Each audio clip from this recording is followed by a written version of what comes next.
What's up, everyone? Welcome. It's Thursday. Unfortunately, it's just me tonight. There is no Dan. Dan is going to a Comic-Con.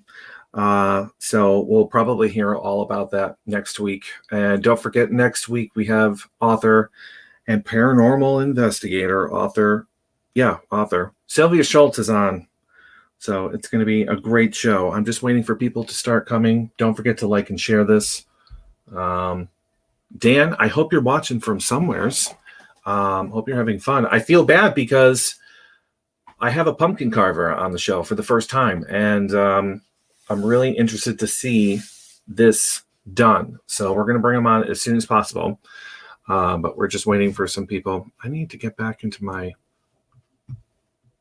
comments here. What's going on here? I can't see my comments. Yeah. So anyways, this is going to be interesting, but it was his idea to have someone like this on the show because we've just never done it. And I've never even thought to do it in the 6 years that I've been doing this. So this is very interesting. Diane Pate is with us tonight. Hello, Diane. I missed you guys. My Wi-Fi was out. I needed a new router, but now I'm back. Hello, everyone. Diane, I'm glad to see you back. I forget that I can put your comments up here. It's easier to see. Girl, I think you are the first one here. My aunt is here. I told her about the pumpkin carver. I told her about John. So I was excited about that. I had to tell someone. And it's amazing what you can find on Facebook because that's how I found John. Because as soon as Dan mentioned the idea of having a pumpkin carver on the show, I'm like, well, there's got to be a Facebook group for that. There's a Facebook group for everything, right? So lo and behold, there's John in a pumpkin carving group on Facebook. Diane, I can't wait to see the pumpkin carver. Oh, yes, he's there. He's waiting patiently. So is that pumpkin. So it's going to be very interesting. And live, like on camera. Like, so, yeah, even better, right? So we're just waiting for more people to come on the show. What's everyone been doing since last Thursday, since we last spoke? Hope everyone has been well. It's kind of weird. I'm talking to myself without Dan here on the screen. So I don't think I'm going to wait any longer. I think what I'm going to do is bring John on so we can get this pumpkin carved so he can teach you a few tricks of the trade. During the show, if you have any questions for John, spit them out. I'll keep watch in the comments. And again, don't forget to like and share. And here we go. All right, John. All right, there he is. Welcome. Hello. Hello. Oh, hello. So you're ready? I think you've been ready, right? Yeah. I'm good. I'm waiting to see this pumpkin get done because you say that you can do this pumpkin within the time that I've given. So I'm very interested to see. So we should get close. Okay. All right. So I think what I'm going to let you do is start off and explain to people exactly what we're going to be showing here. So this is your basic pumpkin carving, right? Yeah. So what I'm going to do is I think that if you watch this and you pay attention, I'm going to show you some shortcuts, some tricks, a couple of tools, and it's not very many, and you can make an awesome looking pumpkin. You got a pumpkin carving contest with your friends. You're going to blow folks away, and you can do it probably a little bit longer than an hour. We'll see how close I get. Maybe we get fairly close, but I'll show it to you. And it's going to be basically in three parts. I'm going to kind of talk about how to get the top off, the guts out. We're going to see guts on the table here in a second. I'm going to show you some scraping and stuff. Then we'll talk about drawing the pattern on, where I got the pattern from, and kind of what these represent and what they look like. And then, of course, we'll get right into the carving, showing you the technique. Hopefully, it won't be too loud. I'm going to try to use this Dremel. If it gets too loud, it'll just kind of be exemplary. Maybe you won't see it completely finished, but we'll see as it goes. The first thing is, as I was telling you before we came on, these patterns. This is the guy that I was on the Facebook group with. It's stoneykins.com. It's STONEYKINS.com. He's got a boatload of these. These are already ready to go. You just print them out. This is normally for a cutout. What I'm going to do today, though, is I'm going to do a peel out of the top layer of skin and be able to show just kind of the meat of the pumpkin. When this is lit up, it should look really cool. Okay, really impressive, particularly if you're in a dark place. The difference is with this one, I'm going to be using some scraping tools. With the other one, as we were talking, we would be using some carving tools. The carving tools I recommend, and I'm going to kind of go with showing you the option of carving on the way through, because you can do this with a carve. And the carves look really cool. As I was telling you before we came on, the carve outs are an optical illusion. So you have to set it about 5 to 10 feet away. If you're really close, when you're first carving it out, you'll get upset. You'll say, oh my goodness, it looks terrible. And then you put a light inside of it, you back away about 5 or 6 feet, and it looks like a portrait. It's really, really neat. Those go bad faster, particularly I'm in Alabama. The weather here, we're still in like the 70s for highs. So the pumpkins just die. There are things that people do to preserve the pumpkins. I just let the animals come and get them, and nature come back and get it. And they look pretty cool as they're wilting away. The fun's in the card for me. And like I said, we can get this done fairly quickly. So I'm going to go ahead. If anybody's got any questions so far, I'm going to go ahead and just kind of, as I'm talking through it, Brian, if you want to tell me what the questions are, I'll answer them. And I'll kind of talk you through what I'm doing. First off, you want to get this pumpkin about the flattest part that you're going to get. And the first thing that you have to remember is you got a flat sheet of paper and a round pumpkin. You're going to have to give on some places. It's just the law of shapes. So when you're drawing, there are going to be times where the pattern looks a little strange. Don't worry about it. Picasso it in, Bob Ross, whatever. You'll be fine, and I'll show you as we go. But you want just the general area. You want a nice clean pumpkin, no dirt on it. I used to wash them. Now I just make sure the front doesn't have a big glob of dirt on it, and I go to work. This is your front part, so you want to draw a line on the top of the pumpkin about as far as you can get it, because you want, for the purposes of drilling or carving out the inside, you want a well-defined area of like where your portrait is, and that you'll learn more about that here in a second. And then you just kind of take it and make a couple little spots on the top just to bring it all together as a lid, and give you something to look at. Whoop. And there's your lid. You just kind of got a nice big lid. That's the last we're going to see of this lid. You're going to take yourself a nice big long kitchen knife. Skinnier the better. Watch out for this. The skin gives, okay? This is the only time you're going to use a non-serrated edge on this pumpkin, just because it's faster. You just go down the line.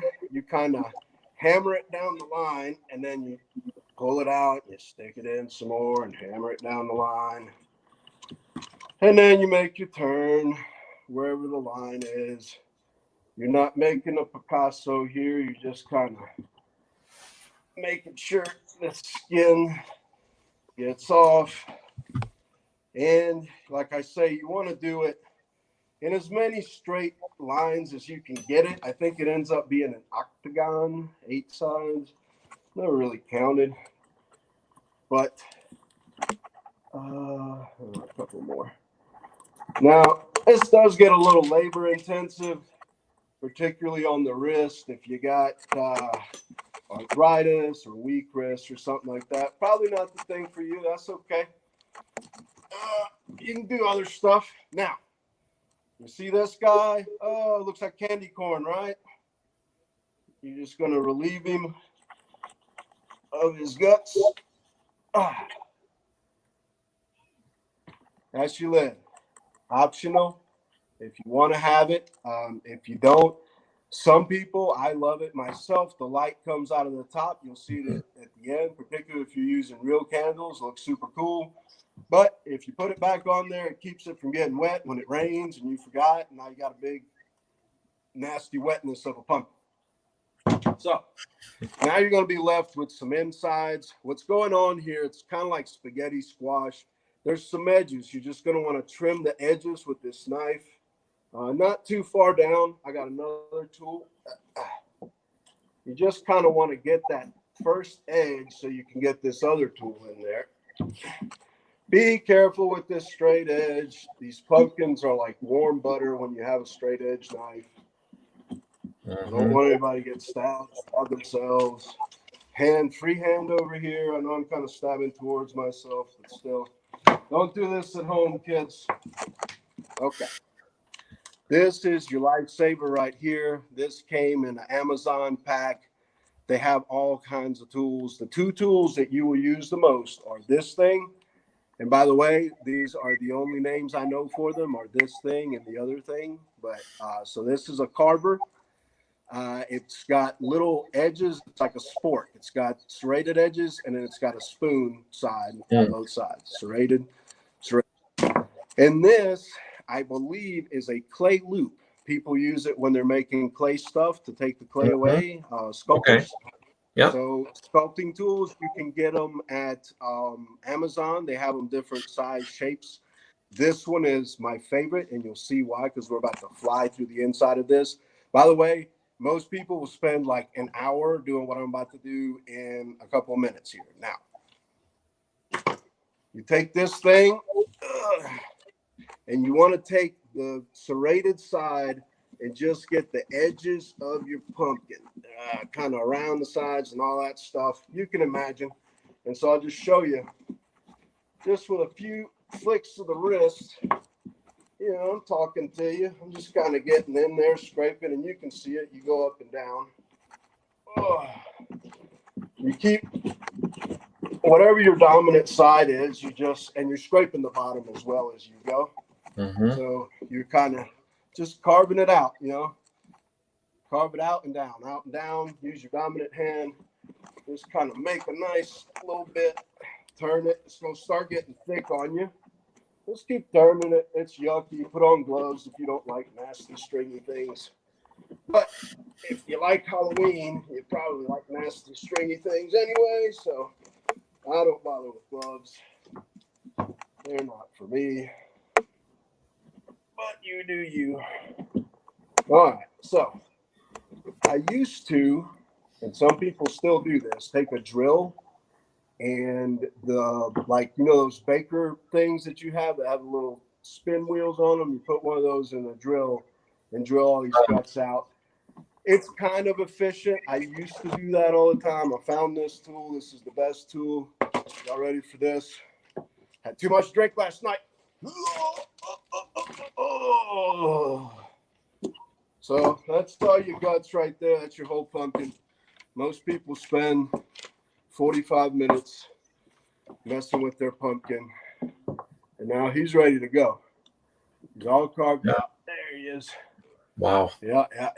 And then you find where your front it was the longest line. Yeah, that's where you're going to go. And that determines the dimensions of how much meat you want to take out. You want to leave the rest in here because it's going to leave your sturdiness of your pumpkin. And there's no reason to hollow out the back side of it. So just leave the back fine. Go from this edge and just start taking some of it off with this tool. Get a nice little scrape on it. And then get a little bit more of that stuff out of there. Yeah. You do want to take all of this spaghetti looking stuff out of the backside, particularly if you're going to put them outside. that's going to get bugs and mold, and it's going to make them die faster. So get everything down to a nice fresh coat, and then forget about the back, forget about the bottom, and just concentrate on your area. Now, it's probably a necessary part of this is the drink in the left hand. You take your looping tool and you go in the area that you're going to be in and you scrape. You got to put a little bit of force into it. It's going to feel like you're about to rip the whole thing off. You're not. It just goes about yay deep. Whoop. And I'll show you what I mean. You see the, oh my goodness, you see the bottom.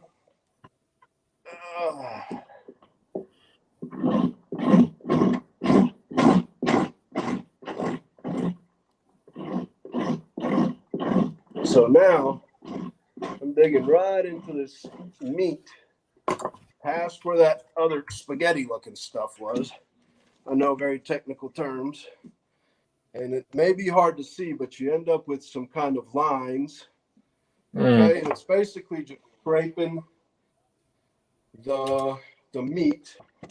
And so at this point, you should be able to see through your pumpkin. And this is about as far as you want to get with the scraping on this, is to be able to see through your pumpkin. So what I do is I get these. I got so excited. Okay. What I do is I have these lights. Got them from Amazon. They're pool lights. They're run with 3 AA batteries, and they have a remote control. Six different colors, and they come 4 to a pack for like $20. Any questions so far? I got people coming in and coming out. Diane says the pattern looks a little like you. Oh, me? What? It does. Well, I'll take it. That's fine. That's Gary Oldman. Yeah, right. So here that's cool. is your light. Yeah. Woo. So we're going to throw him in there and see if we can see it. Let me see if I can see it with natural eye. No. Okay. So it's important to be able to see. It's got a little remote control. Look how neat that is. So we're going to go to red all the time. You can't see the red. Or maybe you can. Let's see. Yeah. Yeah. Can you see my hand a little bit? Okay. Yeah. So what you're going to do now is you're going to kind of let this light that's in there guide you as to how much light you're going to need. What you're going to do is you're going to draw on this thing in a second. And you just want to be able to see the contrast so that you can tell where your lines are. Mm-hmm. You don't want to go too thin, because remember, we're peeling the skin of this thing. So we want some meat between the front and the back. If you don't have any meat, it starts tearing, and it's like toilet paper. Once a little bit breaks, it all just turns to tissue. So you want it just enough to where you can see it. You take that same loop. This thing does a lot of damage pretty quickly. So you just kind of, you can leave the thing in there just to look at it. Let's see. And, you talk and have your family over or listen to the ball game. It's kind of mindless work, really, is the reason that I like it. You just kind of get in tune. And I made a mistake here.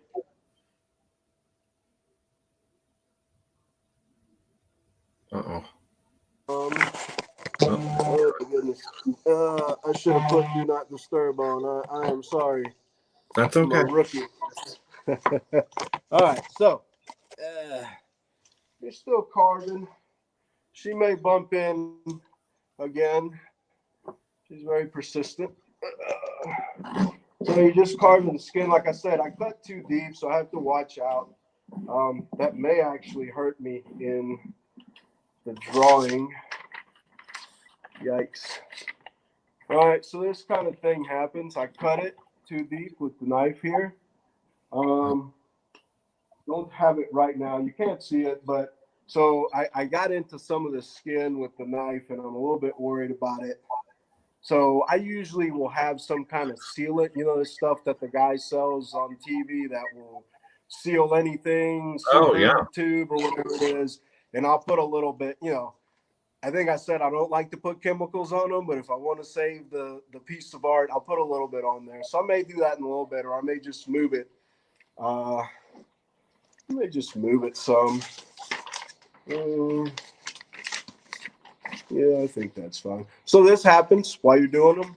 I'm just going to have to move where it is that I'm going with this a little bit off the side. Luckily for us, the pumpkin's got a lot of sides, so.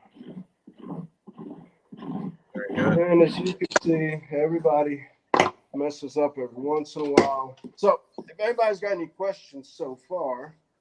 How long have you been carving pumpkins? There's a lot of just kind of carving this out. Oh, can you hear me? Yes. Yeah. How long have you been carving pumpkins? I think this is year 4 or 5. I started out with some really beginner patterns that were cutouts and didn't know about making the skin thin. Doing this that I'm doing right now, kind of hollowing it out, is the most essential part. If you don't do this, you're going to be fighting it. Even with a cutout, it's worse, but with these, it's still pretty bad. Let's see. All right. Don't leave me now. All right. So what I'm doing is you carve in deep with this one, yeah? Whoop, whoop, and it leaves grooves in it because it's thin. And then you take this one and come across the grain with it and make it even. That way, when you put your light through it, you're going to be able to see a significant difference. Now, let's see. I think I should be able to see through this. And this is very well lit here. This is not my normal area, but I think this is good for carving. It's good enough to start doing the picture. And if we need to hollow it out more, that's the good thing. You can always take it down some more, so don't get caught up in that I go far enough, because what's going to happen is this light's going to shine through, okay? Oh, yeah, you can see it. Look at that. Ooh, Oh, yeah. all right. Yeah, so what's going to happen is when I start with that Dremel tool, you're going to be able to see it like big red lines. That's the hope. Let's see. I don't want to oversell. So the next step, so far the things that you've needed are this, well, the big knife. And remember, don't use it too much because then you'll be like John trying to cover your CYA. Needed this so far, the big knife, and you needed the clay tool. This is Saral, Saral, Saral. It's wax paper. It's transfer paper. So when you draw, and this is the test you always give it, you find the side of the paper that's supposed to be the proper side. Do we know? Do we not know? You find a piece of the pumpkin that you're not going to draw on later or need. Then you take your pen and you do the test. You should see. Oh, where are you? You see that little white line right there? Yep. Transfer. Yep. So then you just take your paper, pull your Saral out, past where you took that little experimental one, of course. And you get it out there, just kind of. Third thing you need is scissors. So far, it's in the hard hobby. And like I said, any beginner can do this. Remember to test your paper. You will pay for it if you don't, because you'll get it on the wrong side. You'll draw the whole thing. And then you look at it and it won't be, you can barely see it. And it's because it's on the wrong side of the surround. So you take it. Now, oops. So the side that you marked is nice and clear. That's the side that goes up against the picture. You have a picture to go by, the little picture. Spooky Gary Oldman, yeah. And then you got the big picture. And then what I do is, Or me. like we were saying. Now look, y'all have to forgive me, but in my house, tape is a commodity.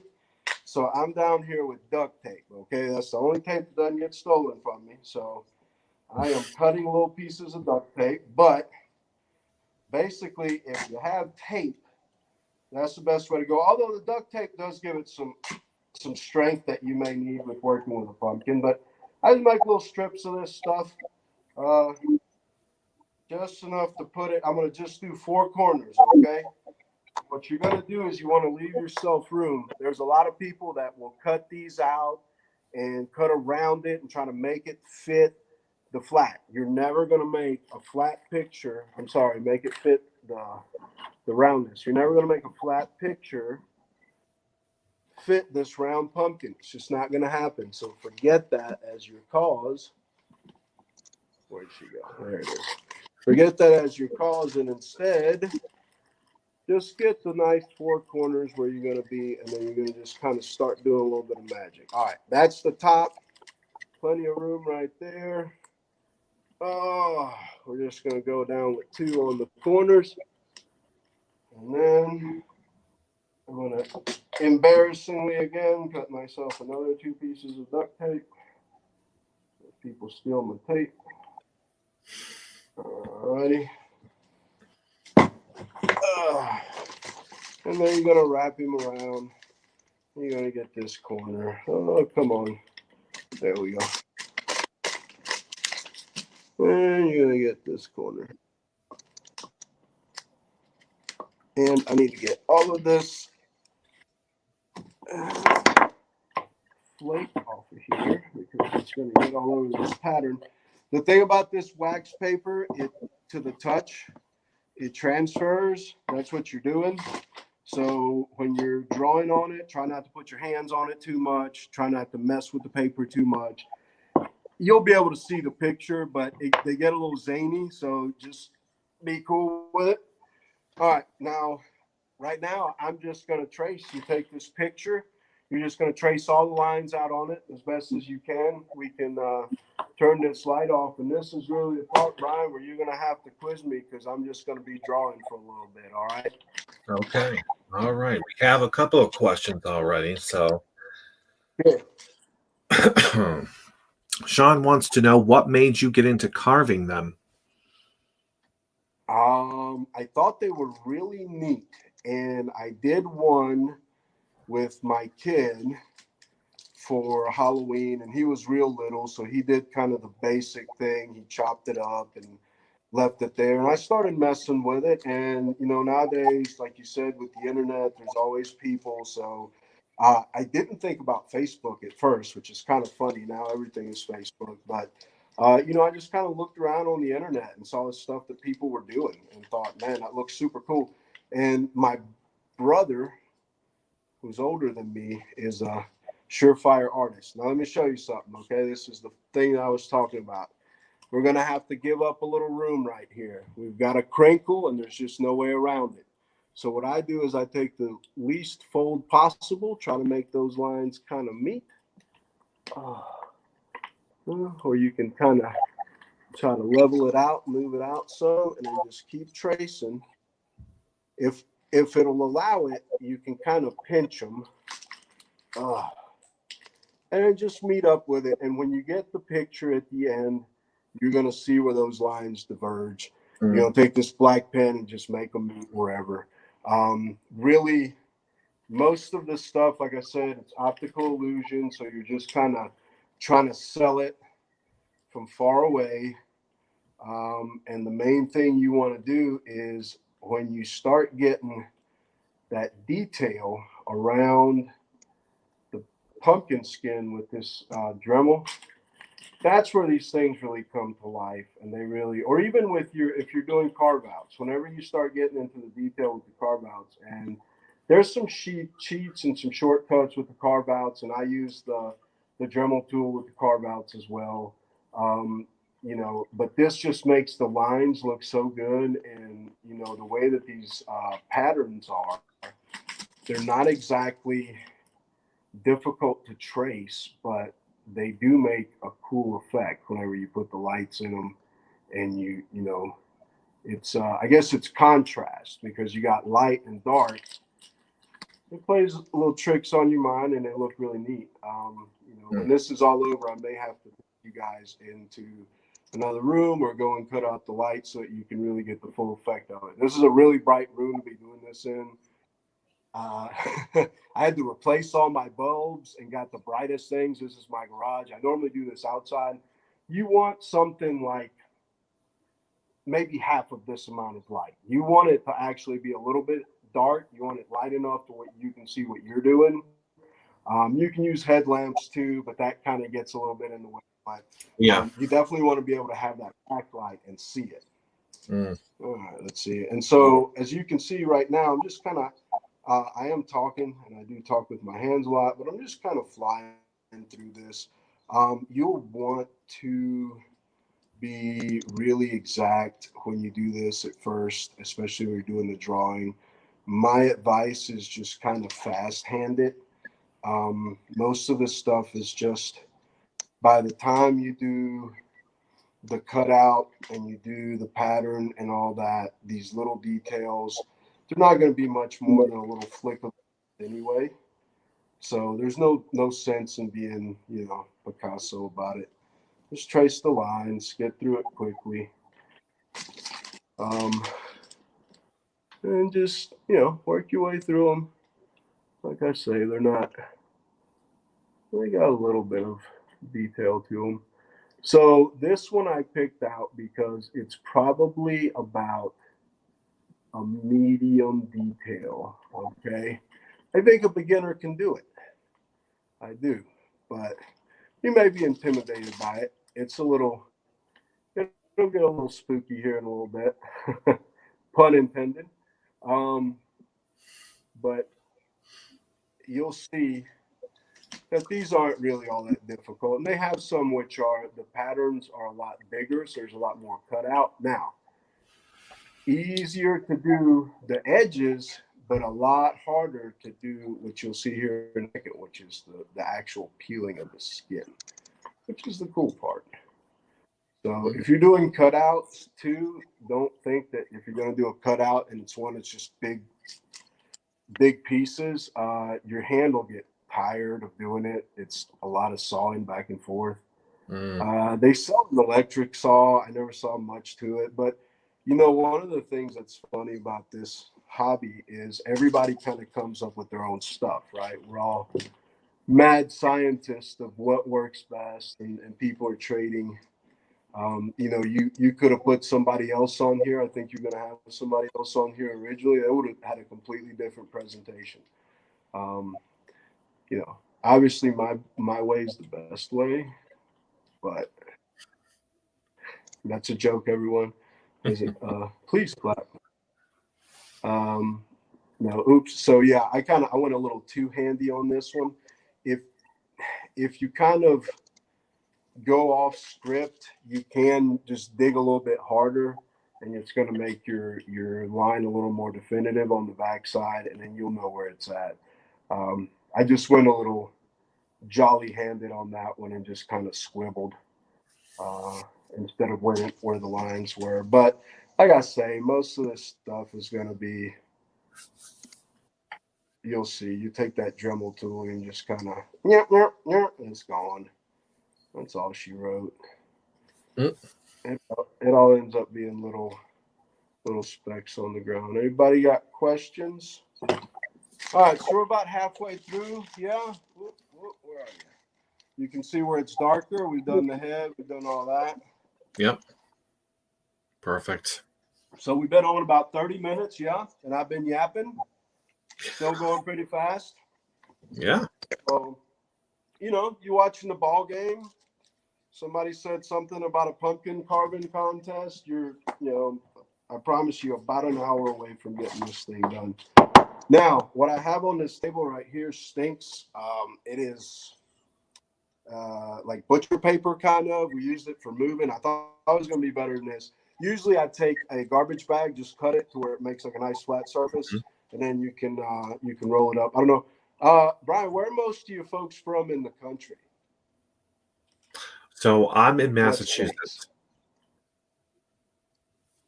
Oh, right on. Okay. I have most of. So Go ahead. no, I was going to say. So we do. I'm from like South Mississippi, South Louisiana. We do crawfish bowls, and we do I think you guys do like crabs or lobster or whatever. You put the newspaper down. That's kind of the same idea. You're gonna Mm. have all these gums. You're gonna have all this nasty stuff. Just get you something that um, you're gonna be able to throw away and tie together. All right, so those are kind of the big pieces. Now you're left with this small detail. Mm. You can kind of fly through it. Really, uh, it's it's a little more daunting than the big stuff. And if you need to move your pumpkin around, like I said, you just kind of want to fast pen it. And I wish you could see while I'm carving it what I'm talking about. But you got a ballpoint pen. That's another thing I should mention. This is a ballpoint pen. The ballpoint exerts the pressure on the paper, which presses down, which makes the transfer. So ballpoint is your best bet. And it makes a good contrast so you know where you need to go. Now, I'll show you guys in a second, but there are small little tiny details where sometimes you just are better off filling it in than trying to outline it. That'll just let your drill kind of know what your circle will look like. Because there's a lot of stuff that is just like near or maybe a little snippet, and you'll see what I'm talking about. One of the rules of thumb for this is to try to always go on the inside of whatever you're doing. So if you're outlining, outline the inside of your picture. And then if you're cutting, cut the inside of your transfer. The reason for that is you want room for error. If it's big and fat, it's going to be in the way of something else. And if you mess up, which you're going to see me do, you've already seen me do, Mm. then you're going to have a bad time. So you want to give yourself that room on the outside. And sometimes it's hard. This stuff gets meticulous. Like I said, my hand's already kind of a little achy, but we're getting through it. I'm almost done, and then I'll show you guys what it looks like. I don't want to bore you to death, but I know we got some time to fill, so I'll show We do you. have some It's questions. yeah, shoot All 'em. right. So, what is the biggest pumpkin that you have carved? And what is the craziest picture you have carved? Cool. So biggest pumpkin, I don't really mess with anything that goes bigger than what will print out on this just regular printer paper. So probably about this big. If I want to make it look cool, I have one outside that's a big tall one. I'm gonna lean it over sideways and do a landscape pirate ship on the side of it, and that's gonna look pretty neat, I hope. So that's for biggest pumpkin. Now I have seen people that do the carvings, and of course, I'll tell you this, and I haven't been able to even think about it yet, but there are people that will take these and will whittle them down like a sculpture. It's 3D, and so that's really, really advanced, and that's something that I don't know that I could do because this is basically tracing, and I was very good in school on tracing. Now, the second question was, what is the craziest one that I've done? There is a Jack Sparrow pattern that is super cool. That one, and what's the guy with the tentacles? Davy Jones. Okay. Yeah. You've seen the Pirates of the Caribbean, the guy that's got all the tentacles. That's got stars and stuff behind him. His hat. I wish I could show you guys the pictures of the things I've done so far. But yeah, those two were pretty crazy. Those were carve outs, and it was back before I had some of these methods that I do now, so it was a lot more difficult, more time consuming, kind of pull your hair out type stuff. But man, when it lit up, they were great. And let me tell you something. We have a pumpkin carving competition in my neighborhood. And so this was last year I did this, and I entered both those things. It was Jack Sparrow, so what do you call it? Johnny Depp in all his glory, and it's got all kinds, all these dreadlocks and stuff, and it looks really, really good. And then the octopus guy, and he's got stars behind him, and I enter both of those things. And the darn contest took place at 5 in the afternoon, and it was super daylight outside. And like I told you, these are optical illusions. So if the lights ain't right, they look like crap. And so I lost with these two really awesome pumpkins. And then, of course, by the time the thing's over with, the lights are off and they look really great. So that's why I do these carve outs now, because you can always see what they look like even in the daylight. I have some out in my front yard. I have my son loves The Simpsons, so I have Barney, the burping guy from The Simpsons, and I've got Michael Myers. Michael Myers is about to go to the Great Blue Yonder. Okay, gang, she's all done. Whoop. All right, so you want to make sure and look that you've covered all of it. Like I said, there were certain areas where it just gets really small. You just color it in, because what you're going to do with that Dremel tool is you're just going to kind of go in there lightly and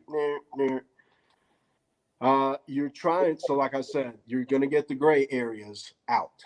That's what you're pulling out. You want to keep this picture handy, because it's going to mess with your head when you start getting into all this nitty gritty stuff of what you're supposed to take out, what you're supposed to put in. There's nothing worse than doing the opposite, because your pumpkin's ruined. Go give it to the squirrels and the birds and let them have it, and go back to another day, because you can't fix it. I could fix the cut over here, but if you mess that up, you're done for. So we're going to take this off. Oh my gosh, look how scary, y'all. Dun, dun, dun. So that's the Sorrel paper, transferred it. Ooh, let's see, there you go. So see, now it looks kind of weird. It's a little daunting. You're going to go back with your black pen. Most of the time, you're going to have a problem in the seams of the pumpkin, because your pen didn't touch. And sometimes you can kind of tell what it is. Sometimes you won't want to be mid-carve and go, was I supposed to go down or in or whatever?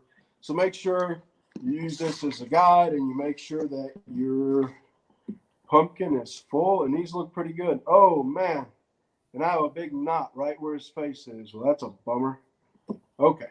So any other questions so far?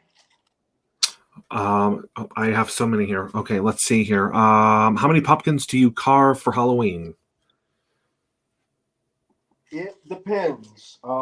Right now at my house, we are doing home remodeling, and I'm living out of my basement, and I don't have too much taste for it. So I've done, I think 5 or 6. I was gonna try to do 2 or 3 for this show, just so that I could show you the different, because it was supposed to be 20 minutes. So I was going to show the different stages of doing this. But luckily, we didn't have to go through that. You guys get to see the whole thing. And yeah, so they get daunting. And we're having heat right now in Alabama. And it's sad when you do it one day and it's gone in like 2 or 3 days. I did a carve out. The first one that I did was a skull, bunch of flames. And I did it too thin. I made the cardinal mistake, because I wanted to get it really nice and detailed. And it died like that day. The nose was gone that day. It still had flames, and it was over with. It lasted a whole day, and it took me a little while to do. So, but to answer your question, usually 2 or so a week, if I can get away with it. If I don't have anything else going on, baseball games or things like that for my kiddo. And I think we should be all right. You don't want to get started with this next part unless and until you're sure about your drawing, because the pulp starts coming off, and then you just kind of got to use the force and this other picture to see where it's going. So you want good, clean lines. Okay, I think we're going to go for it. So as you can see, I've done a few very small modifications to it, just kind of connected lines where they're supposed to be. There you are. Whoop. There it is. So the next thing that I'm going to do is I've got this Dremel rotary tool, and I'm going to take Oh, where are you? Oh, goodness, there it is. Okay, so I'll get these pictures out of the way. You guys have seen what it is. So this Dremel tool, if you're not familiar, there's a lock button on the front. You just press the lock button. You get whatever tool will crank this off. Lefty loosey, you get it off. You spin it off a little bit more, and this tubular thing comes out. You put this to the side because we may use that later. This head is where the magic happens. For me, this is the best thing that I've found. Some people use small drill bits, always Dremel because it's got that circular motion. This thing, and I'll use some contrast here, it looks like a baseball bat or a needle with a little round head on it. And that round head's going to spin around and it's going to separate that pulp from your pumpkin. And that's how you're going to get this nice detail that you get that's almost like it's pretty close to, I imagine, I've never done it, but a tattoo gun or something of that nature. So hopefully this won't be too loud. What I do is it shouldn't be too bad. So I go about midway, yeah, and start drawing. All right, here we You just go. basically take where the line is. Oh, let's see. You put your light back in there. You turn it on. Oh, come on. There we go. All right, let's see. Yeah, you can kind of see through that. So like I said, normally you would be in a little bit dimmer environment, but it's going to do the trick. And so basically you're going to lay this light on the bottom facing you, and then you're going to take your pumpkin and you're going to kind of have the light in the back, and you're going to have your Dremel and you put it to about half, and you just start going through the lines. It just kind of makes a little small line through the meat. You do want to gently push on it, but you're not trying to get through any kind of skin or really get down into the pulp. There's plenty of time for that. This thing just makes this go by very quickly, and you got these shapes drawn out. Like I said, you're not carving out the Mona Lisa here. So you're going to try to do as much attention to detail as you can. Get the little details. Get in there where you can, but don't worry. You get out of the line a little bit. Just bring it back together. I promise you, most people won't notice. It looks cool regardless. All right, let's see.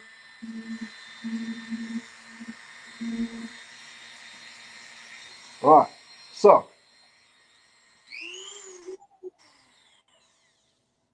this is where it starts getting tricky.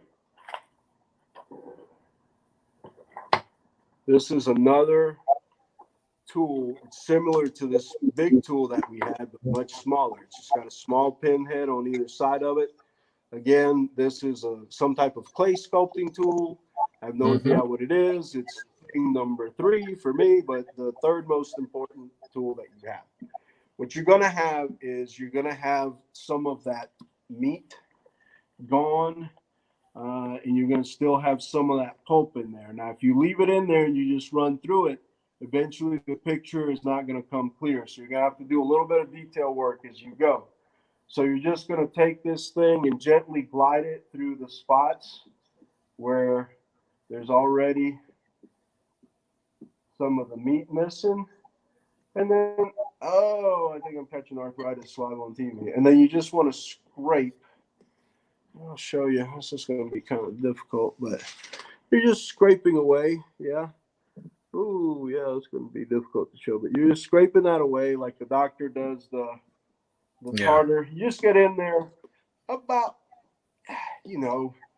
a quarter inch or so. You want to be very careful because what's happening is that cut you did with the Dremel, it got the edge, and now you're doing the inside fill.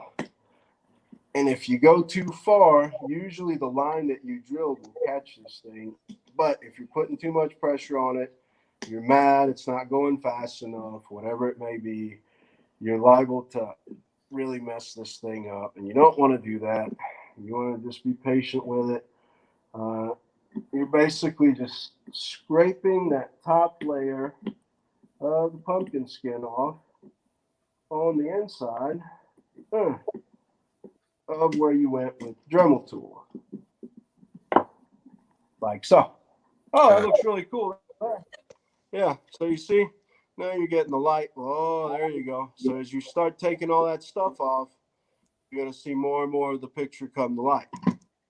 So this is where I got to get down and dirty. Like I said, get my arthritis going. So I'll go through a little bit more of this stuff. If anybody has some questions, now's the time. Does your family like to carve pumpkins with you? No one in my family likes anything to do with pumpkins. My wife tolerates it because they look cool outside in our neighborhood. My son's in the other room and thinks it's lame, probably. But I enjoy it, and they all think they look cool in the end. But that's kind of a given. They do look cool. I don't want to brag. I don't want to mess this up, but it's just a technique. It's like Bob Ross. I keep mentioning him, but supposedly, he learned that technique from somebody else and just started doing it and could sell it better. So, you know, somebody's come along and figured it out first, and now I'm giving you the gift of pumpkin carving here. So, like I say, when you get into these details, your stopping point with this Dremel is where it starts getting wobbly on you, okay? So what I mean by that is sometimes you can tell what something's going to be. Sometimes it's almost all the way peeled off whenever you hit it, you're fine. But some of these details, you want to go ahead and peel them off first because, uh-oh, we got a guest star. What's up? Throw up your set. Tell them who you are. I don't think so. Okay. Hey, if you're not going to contribute, you got to go. Give something to the people. This is my son, everyone. For Drizzle. For Shizzle. I have an Oculus Quest, but it's at 17% and I can't play it because of the light. Oh, my goodness. That's my life, for sure. Hey, they just asked the question. Do you like Daddy carving pumpkins? What do you think about it? He doesn't do enough original ones. He doesn't do enough original ones. You guys hear that? Like the ones with square eyes and sharp teeth. Oh, you like good old-fashioned jack-o'-lanterns. Yeah. Yep. You can make those too. All right. So, like I said, I'm just going through. Now, you can go with this. You use the hook side to get some of the meat, and then sometimes you just do it like this where it is, and like in these areas, and you just, like I said, you're trying to get a little bit of the skin off. You're not trying to murder this thing, so if it's coming off easily, just be light with it, be gentle. If you get into a problem spot, don't be scared to go back into the drill. You'd rather go into the drill again in an area and be happy with it than try to force it and end up with a bad product. By the way, you're not going to cut through this if you do it harder, but eventually the light needs to be even, so try to add the same amount of pressure when you're cutting these out or carving these out at all times, because you don't want to go too deep in one side and get into a war of what looks brightest or not. And I'll show you what I mean by that. So like I say, you just kind of, these small details, uh-oh, I got a little shaky hand. You want to just make sure, like I'm doing the nose right now, so that's going to be prominent. If it goes in, just make sure that you bring it in and back out and really trace that line. And if it ever comes to a point or an end. Oh. If it ever comes to a point or an end, you feel free to.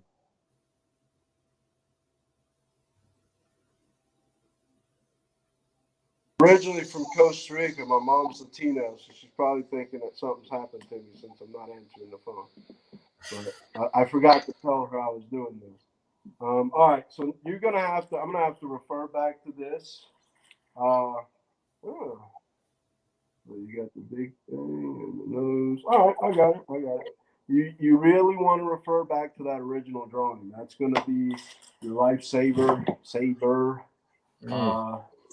Because woo, like I say, this stuff it gets confusing, and you don't want to be the guy that had a really cool pumpkin, but it's now an inside out pumpkin because you didn't pay attention to what it was supposed to look like.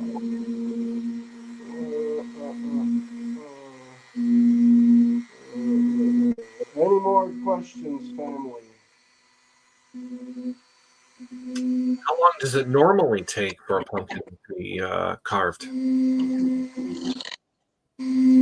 How long does it normally take for me? Well, I'm doing this, live, so you pretty much seeing it.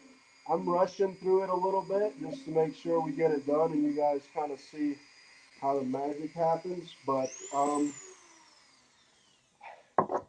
now it takes me an hour, maybe an hour and a half if I'm really, doing other stuff. Sometimes I'll stop, get away from it because it's driving me crazy if it's a really detailed pumpkin or if it's a really hard uh, shell and it's just making me run through it a lot. But yeah, about an hour. And like I say, I think a beginner could take this, and you would take a little bit longer. But I think a beginner, you carve these a couple of easy ones, and it shouldn't take you. You could do this one as your third or fourth pumpkin in an hour or an hour and a half, easily. Uh, they become a lot less grueling once you kind of make the first couple of mistakes. You see what it is that the Dremel's capable of. You see what it is that this little tool's capable of. You kind of let them marry each other. And then you see what matters and what doesn't. I've had many times where I'll just be upset. All right, so we're getting a little bit closer. Yeah, you can see them. Oh, Nice, yeah. Prince of Darkness. So he's coming along. And all right, so we're gonna go on this long stretch. Anybody got any more questions? What's the longest it's taken you to carve a pumpkin? Ha ha ha! Man, days. I have tried to carve a pumpkin over 2 days. When I first started doing this, I put it in the fridge, and it got all moist and weird and was ruined. And then I still tried to carve it because I was halfway through, and I think I cried that night. So yes, days. But normally, um, with this method, I don't do anything that's harder than about an hour or so, because then you're starting to get into just monotony territory. You don't want to do something that's for fun and turn it into, holy smokes, it took me 17 hours to do this. And y'all, it's gonna go bye bye. The the pets are gonna eat it.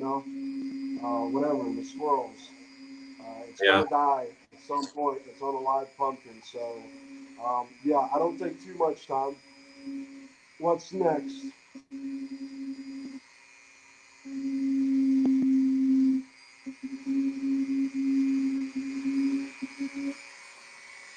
You save the pumpkin seeds and toast them. I have heard that people toast them. I have eaten toasted pumpkin seed, but I've never toasted my own pumpkin seeds. I'm actually bad about this. I usually throw it in the trash. I should give that to the wilderness animals, but You're gonna get fruit flies and stuff. All these guts are nasty. Try to throw them away. But yeah, I hear that you roast them and put stuff on them. I don't know. Yeah, salt, salt and pepper. Salt and pepper. Yeah. Okay. Yep. Well, actually, your next guest is going to be the pumpkin cooker. Okay. So you can see in the time it took us to just kind of shoot the breeze a little bit. I've done a bunch more of the outline here. Hmm. Just go into it, start carving it. Like I said, some of this stuff you just rub your little pencil thing through and it takes care of it. Other ones you want to make sure. Now, all right, for like a big piece like this, I think it's his forehead or like Yep. his brow, you know. You can kind of come in with a little bit heavier hitters eventually. I have some things. Do I even have the other one? Yikes. I came ill prepared. Oh, no, here it is. Thank goodness. So this is a little bit, this is the Goldilocks of the, let's see, here we go, of the scrape tools, where this one's the little guy and the other one was the big guy. This is kind of the medium guy. So we'll get to him in a second. But you take the small thing and just, you always want to start in a corner. Usually if you're, it's across from your dominant hand. So if you're, I'm right-handed, I go to that left corner and start peeling that way. It's just where my strongest and my best kind of control is going to be. And eventually, it's like pulling up tile or something. There we go. So you'll start kind of getting a little line. Woo! You'll start getting a little line right next to where you peel.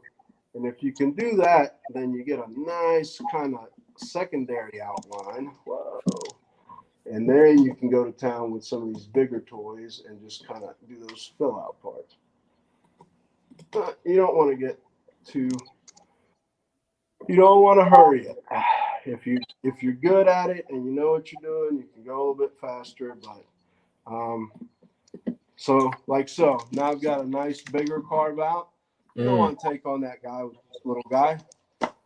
This one's bigger, it goes deeper, so you got to be a little more careful about how you do it. And you just hold them kind of like a pencil, I guess, right at the neck of the thing, and you scrape forward. Oh yeah. So you get in there, and this guy's going to want to run through this stuff. Be careful. If he runs away, you'll take a perfectly good edge and make it bad. But for these big areas, I'm telling you, even though it's a lot of work, it still beats sitting there with a serrated knife and cutting through all this. So, tricks of the trade with this stuff. If you were doing, and see, I'm being a jerk because there's a small part right here and I need to do it with this little thing. I don't want to change it. That's going to be one of your biggest problems. You're not going to want to change tools, especially if you're going fast, and be arrogant and use the wrong tool, mess it all up. Be careful for that. But if you're carving these out, you got to understand that what you're carving out is going to be gone. Bye-bye. Which means the structural integrity of your pumpkin every time you make a cut is going by the wayside. So you got to be careful about that. Pick with those, you want to pick your smallest areas and carve those out first and work your way from the inside out. Last thing you want to do is be holding on to the pumpkin and sawing on it from one side to the other and hoping to goodness that you don't cave the whole thing in. That is another reason why I do them like this. It's just not as much of a problem. Yeah, you can overdo it, you can mess them up, but man, it's a lot more forgiving. And if you do mess it up, gang, there's all kinds of little pieces of this crap sitting around, and they're super glued. You just put it right there, and nobody knows the difference. But if you're trying to fix a pumpkin that you carved out, you have to use toothpicks and all kinds of stuff. So, just another preference of mine for this method over the carve out method. Reference back because this looks a little hazy. What are we doing here? It's coming out. Yeah. Sometimes you just gotta use the force. Just kind of let the picture show itself to you, and then you go all these top spots. You just kind of go back over where you went with the Dremel. They usually pull out pretty easy. Anything that's small pulls out pretty easy. You want to go from a small to a large area, right? If you carve something out, you don't want to go from the big area to the small, because that's where you have your least ability to cure your mistakes.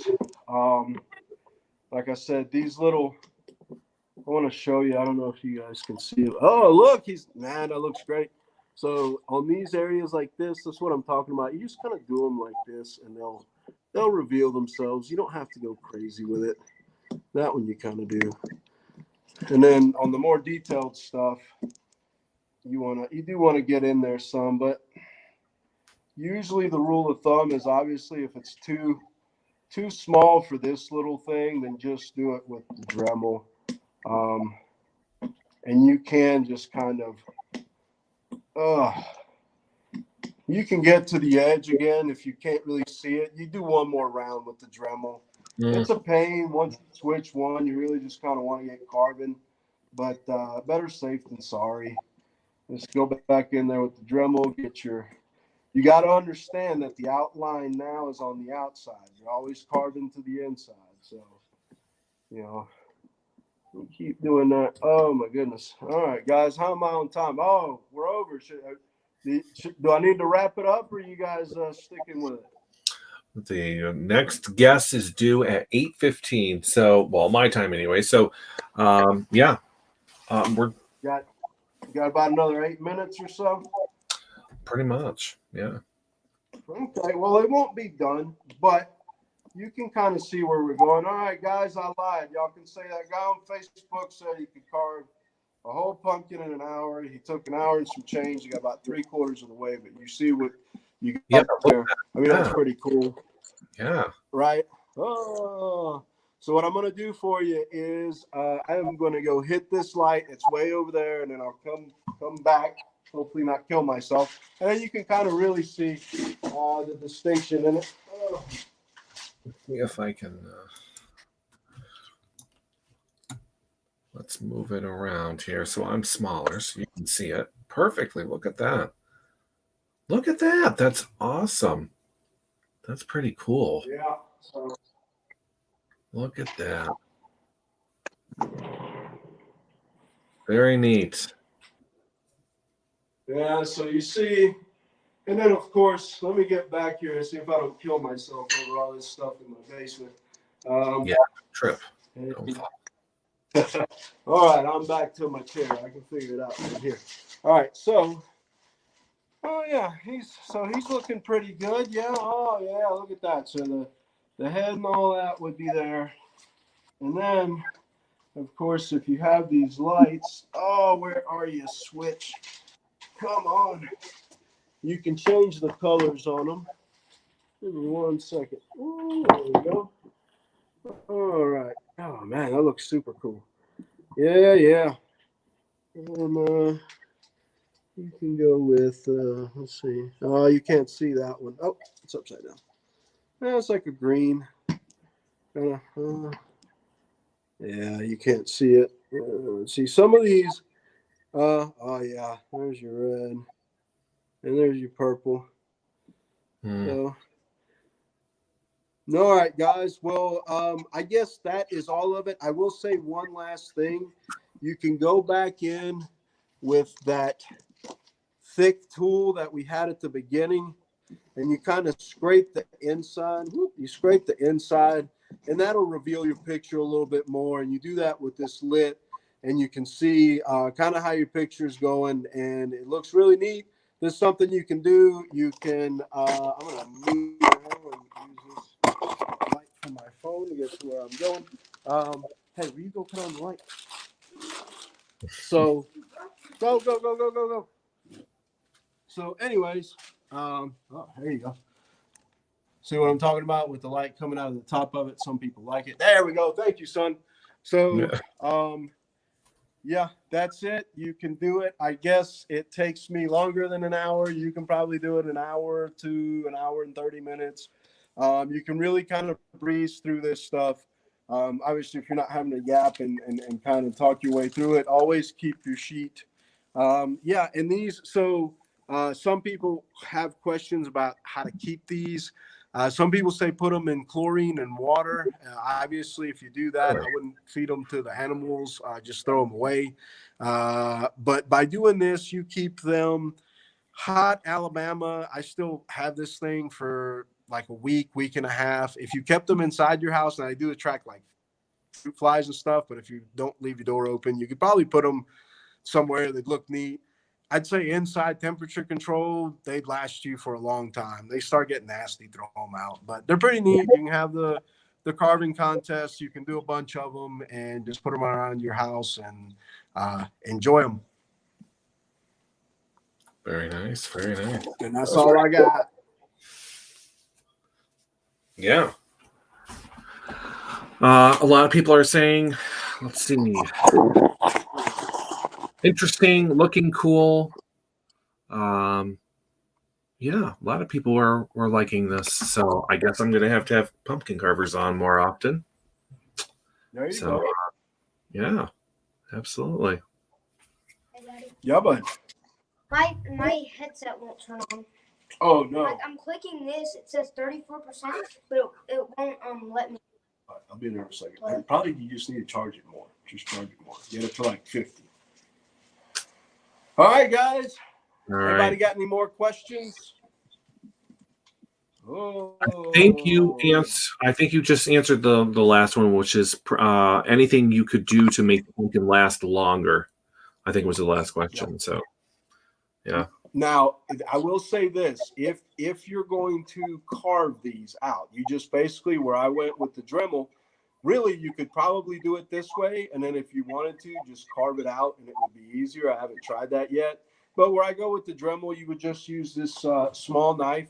Same kind of basic idea. If it's a small hole, you just puncture through it. Try to keep the skin intact as much as you can. That's really where the optical illusion goes, keeping your skin intact. Like I say, I like it this way because if you mess it up, you can always put super glue on it. But carve outs do look cooler. They don't last as long. But if you're doing it for one night, do a carve out. Make sure it's dark where you're doing it because they look weird if it's not dark.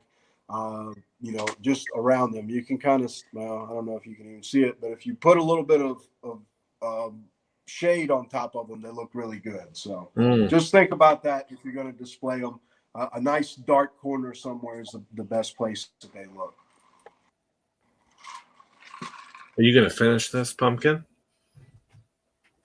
What's that? Are you going to finish the pumpkin afterwards? I mean, oh, certainly. Oh, yeah. I'd like to see a picture. I'm so gonna, can post it. this one. Yeah, of course. I'll send it to you guys. Oh, so I'll tell you one last thing that I do is I'll go back on the Dremel with this thing. On the sides where there's going to be the big carve outs, it gets bumpy. So I grind it down and makes it look a lot nicer. It's just, you can tell there are some people that don't look at it as much and they end up with these waves when they start peeling these. You can kind of see it on this guy a little bit. He's bumpy, right? So I'm going to take this and just kind of come across the middle of it and get it sanded down. But yeah, I'm going to finish this bad boy up as soon as I get off with you guys. I'll finish it up and I'll have it ready and lit, and I'll have it with the rest of the guys. Although I think Mike Myers is finally done. I'll have to go fish my pool light out of the guts of the pumpkin. Oh, okay.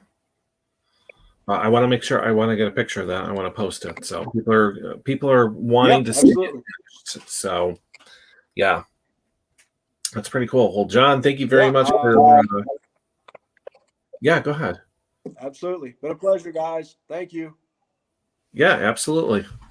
Thank you for coming on. I'm going to have you come on again because maybe for something else. I want to see not a real pumpkin because I know you carve fake pumpkins too, right? Yeah. I have some fake pumpkins back here. You can get them. I don't know about these. I haven't ever done one of these. Supposed they're made out of foam, and so you use the Dremels and you get. I've seen people get really good results with them. We'll see. I'll have to master the craft first so I can come on and show you what I'm doing. Yeah. I want to see that. I know a lot of people some people don't like it. Some people do. I've kind of been reading posts, people going back and forth to debate about it. So it'd be interesting to see someone, so yeah, when you're ready, talk to me. Come on and I want to see it. So, all right. Absolutely. Well, thank you again for coming on. So farewell. Happy Halloween, everybody. You too. Thank you.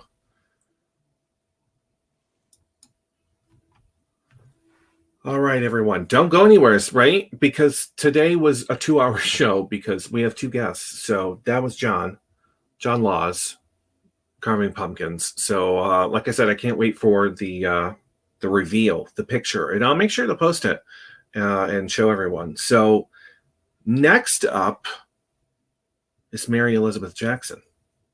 She's here. She's waiting. I can see her. Hello to my grandmother. So a lot of people thought that the show actually started at 8. So I'm glad to see everyone started at 7. I haven't done a 2-hour show in a very long time, but I couldn't cancel anyone. I wanted to see John and Mary as well. So I'm like, well, it's a 2-hour show. So my grandmother's here. Finally. Hello. Welcome. And I'm so glad that you guys were participating and asking questions. So keep going with the questions as soon as I bring her on, so we can get as much information out of her as we can, right? So I'm going to bring her on. We're going to start this. Don't forget to like and share. I haven't, see, it's weird because normally there's a co-host, but he, unfortunately, because he's an author himself, Daniel, he is at a Comic-Con selling those books at that table. And I hope he's enjoying himself. God only knows who he's meeting this time, right? So we'll find out next week when we have Sylvia Schultz on the show. So, all right, I'm going to bring Mary on. We're going to chit-chat. We're going to get to know her. Any questions? Like I said, spew them out. I can see them, and I'll make sure to ask them. Oh, I don't like this setup. There we go. Hi. Hi, how are you? I'm good. Do I need to turn my lights down? No, you're perfect. Okay. I just, when you at night with your ring light, it's like, okay, I didn't do it. I swear I didn't do it. Yeah, no, you're absolutely perfect. Okay. So thanks for coming on. I apologize for the whole reschedule thing.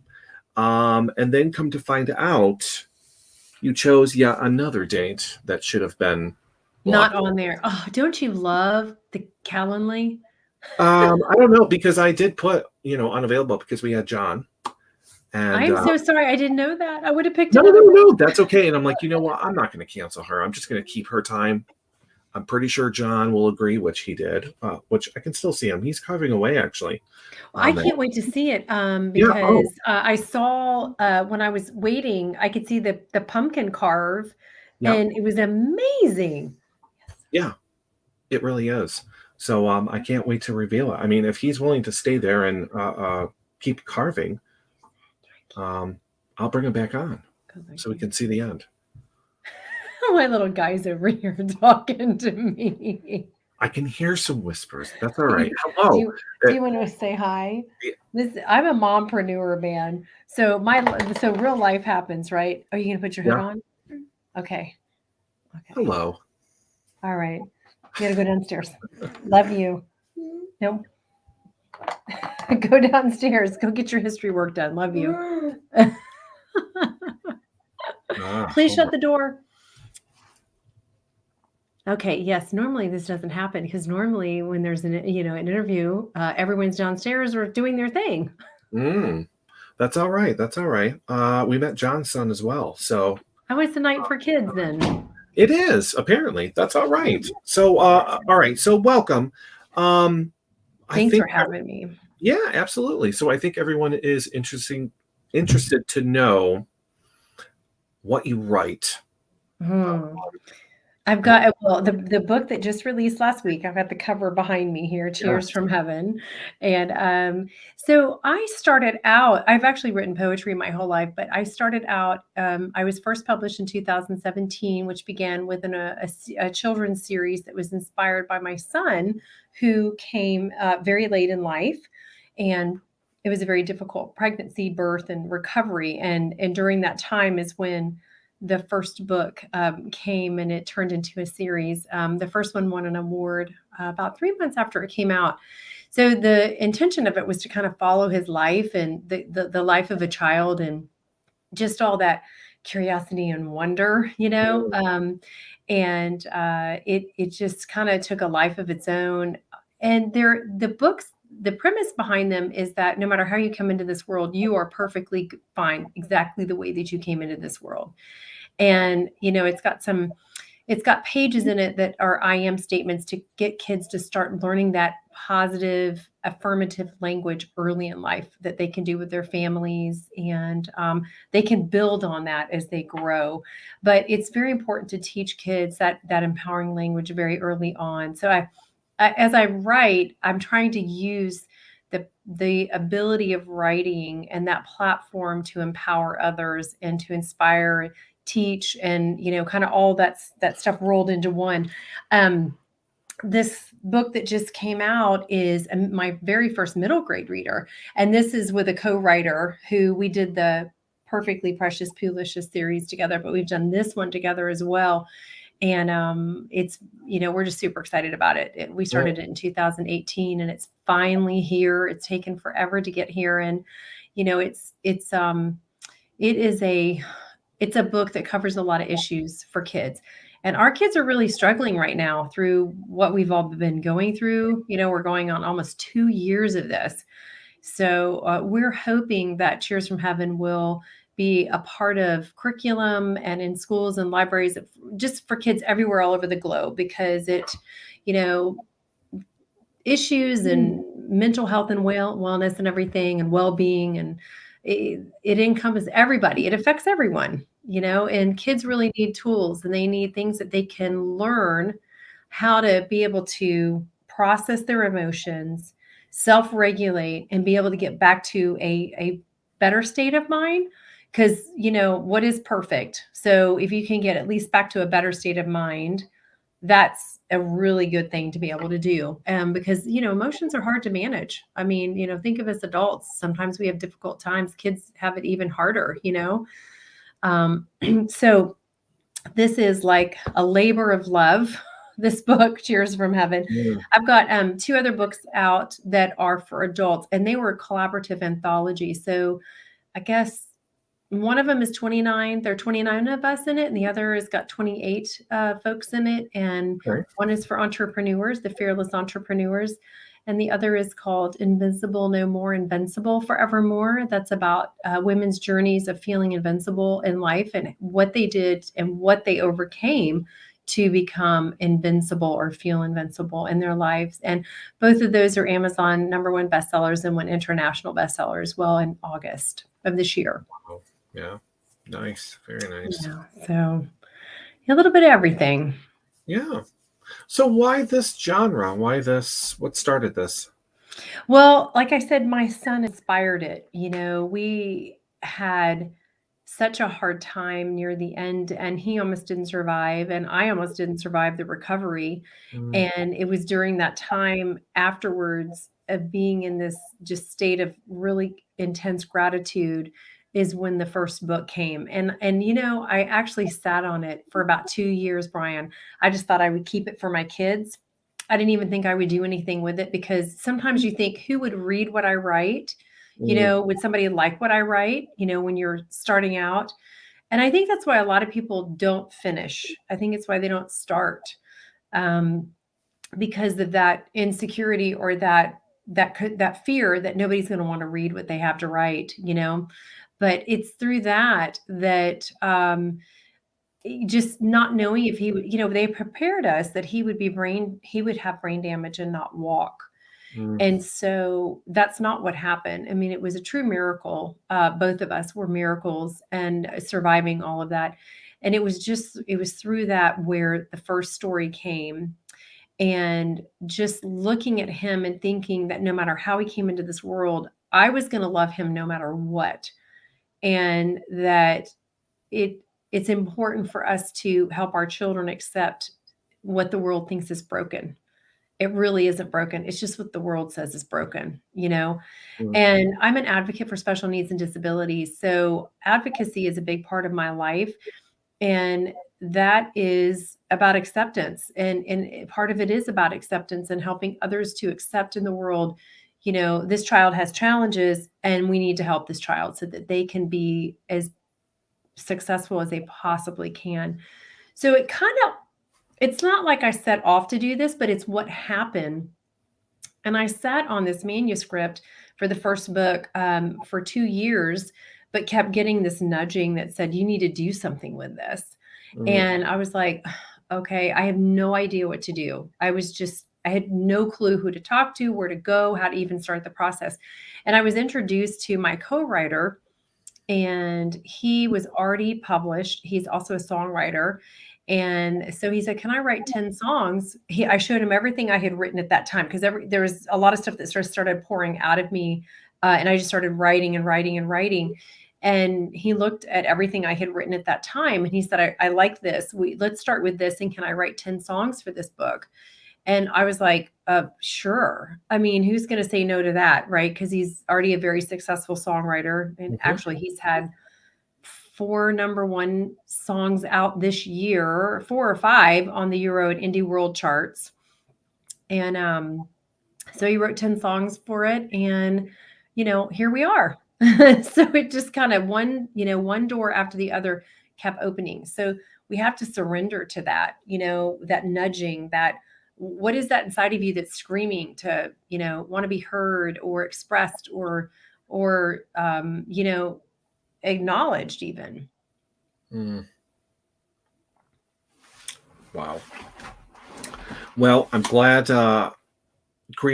So you're part of Creative Edge, correct? Yes. Okay. So Yeah.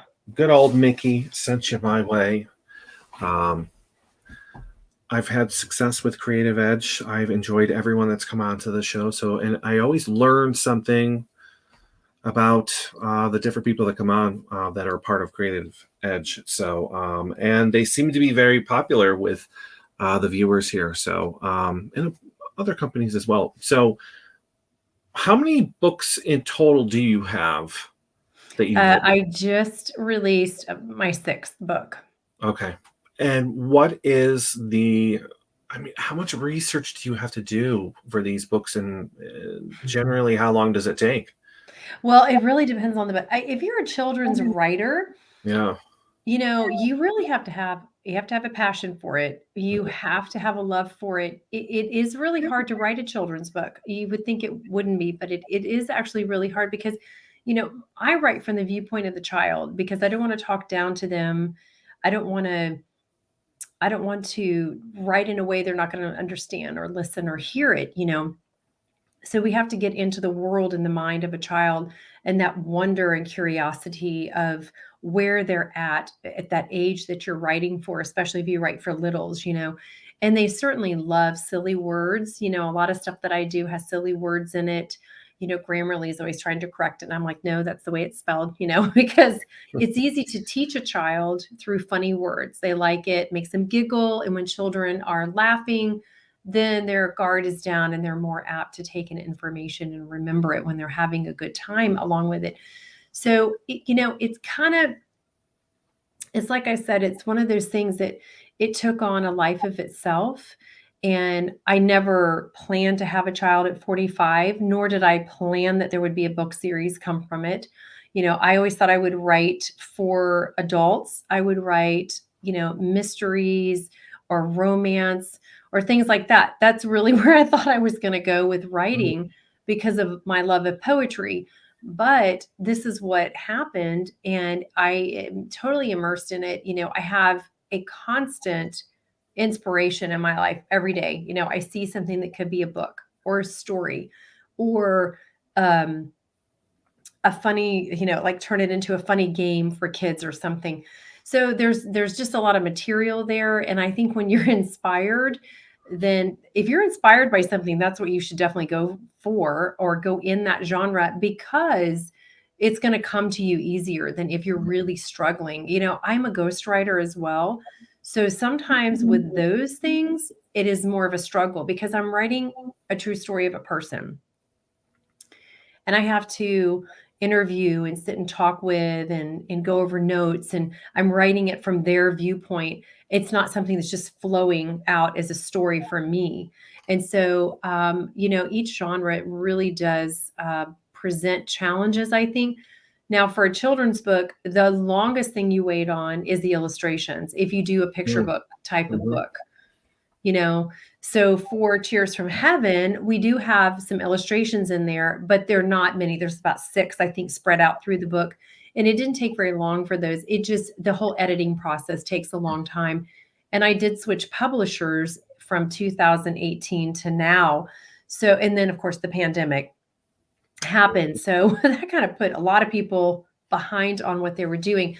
Now, my daughter is the illustrator for this book. She did the cover, front and back, and she did the illustrations inside. So this will be her 5th or 6th published illustrated book in the last year and a half. Nice. Yeah. And she's in the middle of working on a children's one right now. She's doing it all digital art. It is fantastic. It's beautiful. Very interesting. So I do have a question though. Yeah. So Heather wants to know, do you or have you wrote anything on ADD? I need to, Heather, because my son has ADD, and it's interesting tonight or earlier today, I was at a mental health awareness expo that another author who she does write about ADHD and a licensed therapist we're putting on today. We go to different libraries and we put this on. And so that is a topic I will be writing about. I have not written about it yet, but it affects so many people. And, the generation that time period we're in, and the generation of kids that are so exposed to all of the social media is just so much and part of their life. It exacerbates that ADD, So if a kid is maybe not going to have it be so pertinent in their life, certainly everything on their phone and tablets and stuff really does add to it, doesn't it? Mm-hmm. Yeah. So I do work with my son to help with his ADD and ADHD, as just try to do as natural stuff as I can with some techniques that we do. You might want to look into something called reflex integration, because that's something that's very, very helpful for ADD. And what it does is any reflexes that we have that did not integrate on a timeline like it was supposed to from birth on, this goes back and helps those things to integrate in properly. And it seems to be able to calm children down and calm that ADD down and other things. Oh, what was he diagnosed today with ADD? Is that what she's saying? That would be she. So Heather is my sister. So Okay. she's talking about my niece. Oh. Okay, so she was diagnosed today with ADD? I'm assuming so. Okay. Yes, Well, she's saying yes.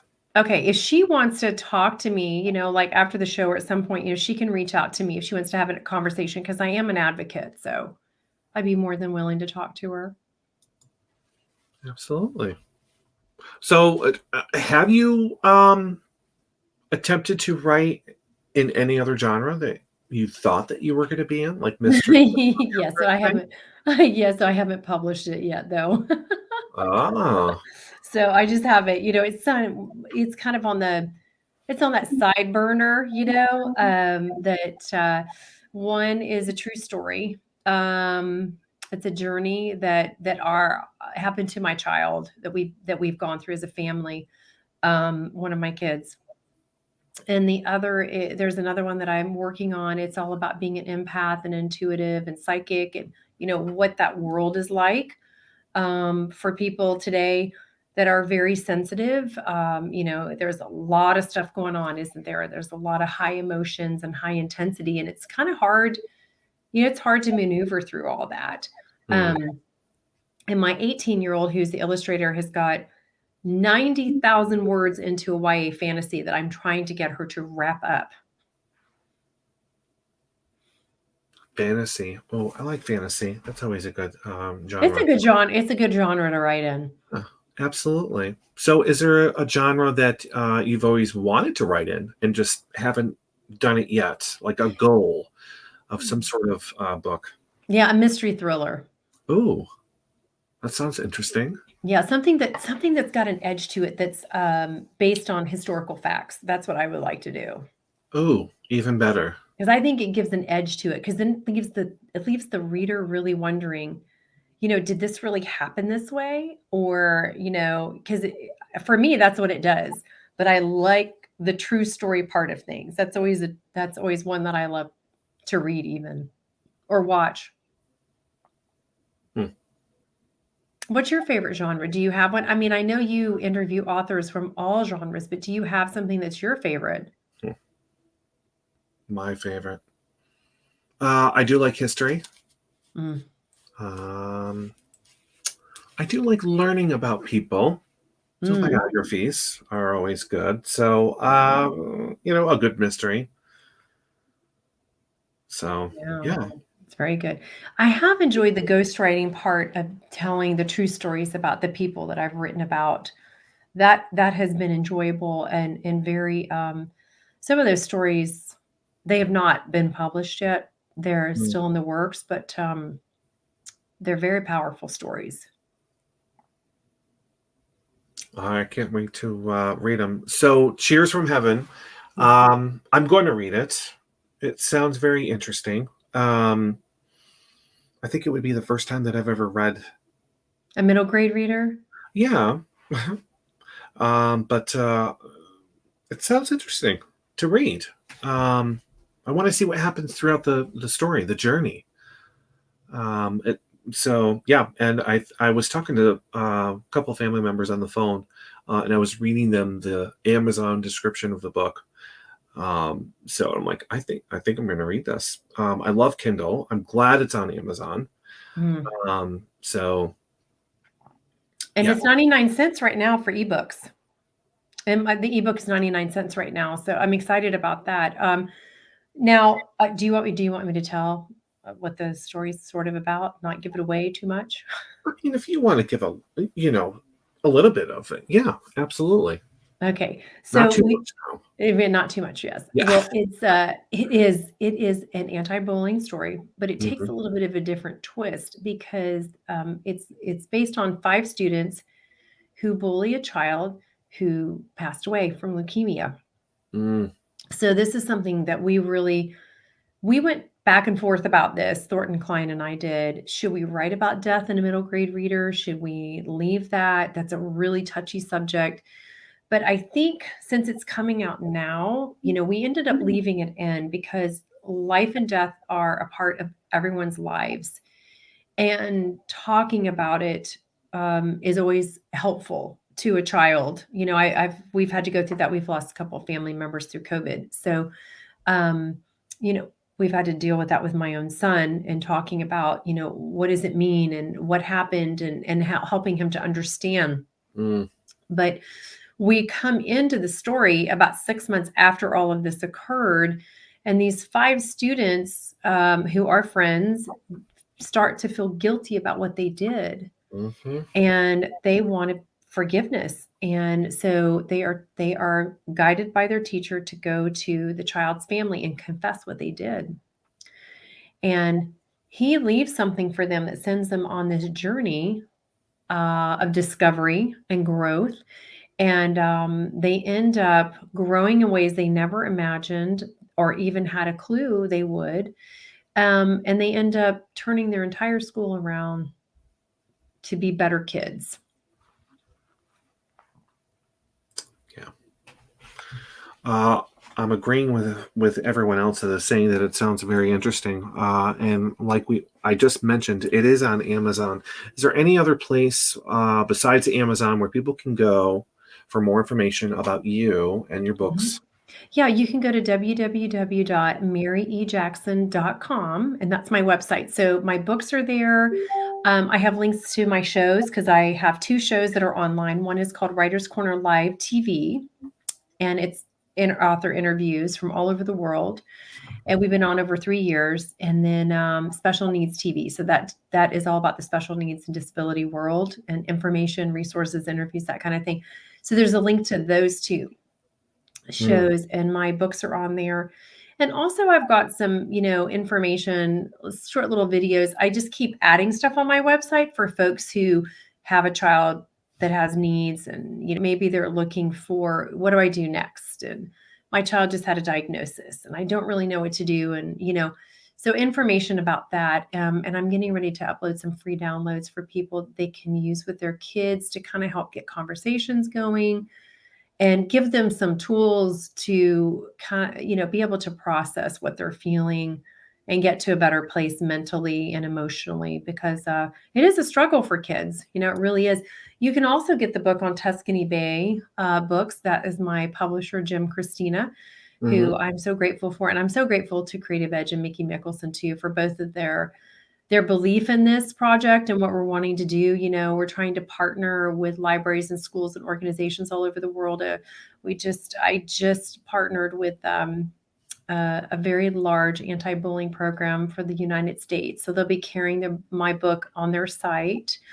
And we have Miss Teen USA National, she is a big supporter of the book, as well as Autism Tennessee and Tennessee Rights Disability and some other organizations as well. So it's being, it's well received. It is good for kids who are even a little older, a little younger, and adults too, because it's got lessons in there for all of us.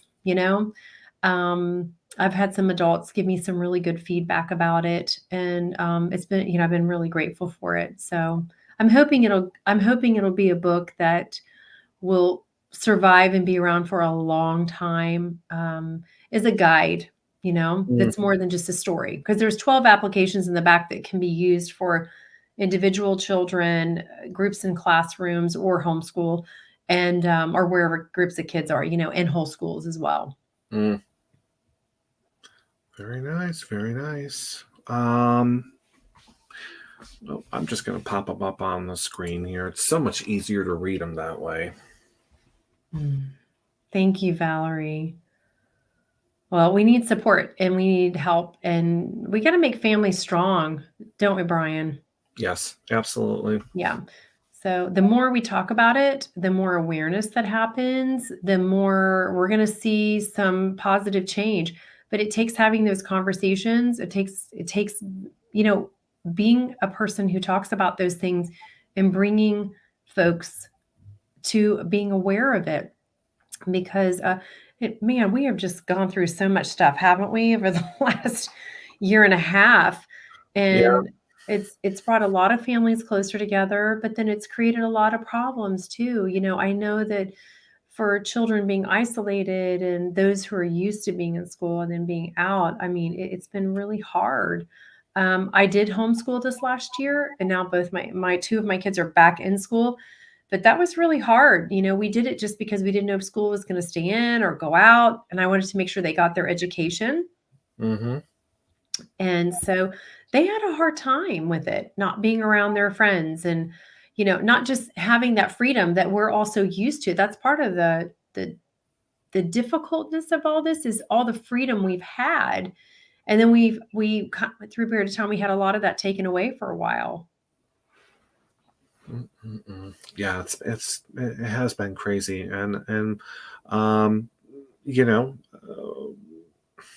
I've been lucky. I've been charging forward and doing what I need to do, but some people, unfortunately, not so lucky during this whole COVID thing. So yeah, absolutely. So, and I know that this book here is going to do wonders, and open up, hopefully, to some people and change their minds about certain things. So we I need hope so. positivity, right? Huh? We need positivity. We need positivity. We do. We have to That's keep right. we have to keep focusing on, where everyone wants to, nobody, okay, let's say this better this way. No one wants to feel helpless, and disempowered. So where can we feel empowered in our lives and feel like that we have choices? So we have to focus on, what choices do we have day to day? Well, some of those choices are how we view what's happening in our lives and where we put our focus. Mm. So for my college and teenage daughter, this is what we focused on last year when we were stuck at home. Okay, let's focus on where can we be productive and creative and make a difference, and focus on the positive of what's going on and leave all the yuck out there, outside, Mm. out of the house, out of our minds. And so, we just we had to keep talking about that over and over again and getting to that place and just staying in a place of gratitude. And it may sound kind of cheesy sometimes, but you know what? It really does have some power to it. Absolutely. I don't know how you do it. It sounds to me like you're a very, very busy person. Yes. So, with the TV stuff and then, writing books, how do you find the time to do that? I have to stay organized. I have to stay organized. I really do. I mean, I live by my calendar, and I have, my schedule, my kids' schedule on it, and then my husband's if it needs to be there, right? But it's really being organized and figuring out what can you do, what do you have time to do, and some of it you have to build up to. You have to get used to um, being able to do certain things, and then, do that for a little while, and then you can add something else in, and do that for a while and you can add something else in. But the other thing is, if you have like our Writers Corner live shows every Tuesday, 10:30 to 11, we go Amazon live, and then we stream out to Facebook and YouTube and Twitter and LinkedIn. So I know every Tuesday for that period of time, because we use StreamYard as well, but every Tuesday you have to that time is blocked off. That's what I know I'm doing. And so then I block off time for writing. Now, the thing is, I have learned to acclimate myself to a very busy life with kids and raising them and being a mom. And I struggled for a long time with, there was my spirit was saying, my inside was saying, I've got to do more, than being a mother was the greatest thing for me as an adult, because I was told I couldn't have children. And 7 years into my marriage, then I had, I had my first child. All of my kids are miracles. So I take that very seriously. But I also know that my spirit needed something. I needed something for me, a way to express myself creatively. And I think for most women and men too, you feel that way. We take our parenting very seriously, but then we need something that's ours, that expresses who we are. You know what I'm saying? Mm-hmm. So that's kind of where this started. Now, the other thing is, I didn't start my career until this part of my life until I was like 48 years old. So I was very late in life that all of this started. I had a lot of things before that, but I have now learned to balance it. And then some days, some days get crazy like they do for all of us. Mm. But if I have, a certain time I'm doing a show and that's blocked off, and with writing is a process. So a lot of that takes time. And, now that this book is launched, my focus can go from writing about Cheers from Heaven and getting it ready. Now my focus can change to promoting it and marketing it and getting it out there and talking to people and asking for support with it. Read it, buy it, donate it to somebody. I had an author friend of mine Venmo me, $25. He said, buy 2 copies and donate them for me. I was like, absolutely. Thank you so much, Darshawn McAway. So that was amazing. Right. But it's all about balance. And then of course we have self-care, for men and women. We really have to take care of ourselves. So sometimes I end up working after my son has gone to bed, and sometimes I have to get up at 5 or 6 in the morning to get a little bit in of what I need to do so then I can focus on my family. And it is a balancing act. It really is. I'm not, I'm not going to say it's easy, but some days are easier than others. It's not an easy thing to do. And it's a choice. I could be someone who said, okay, all I want to do is write.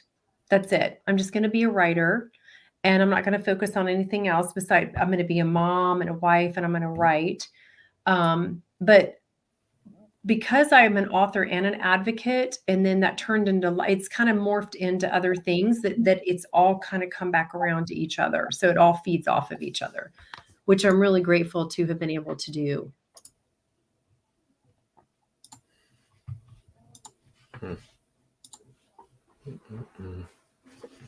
It sounds like you do it well.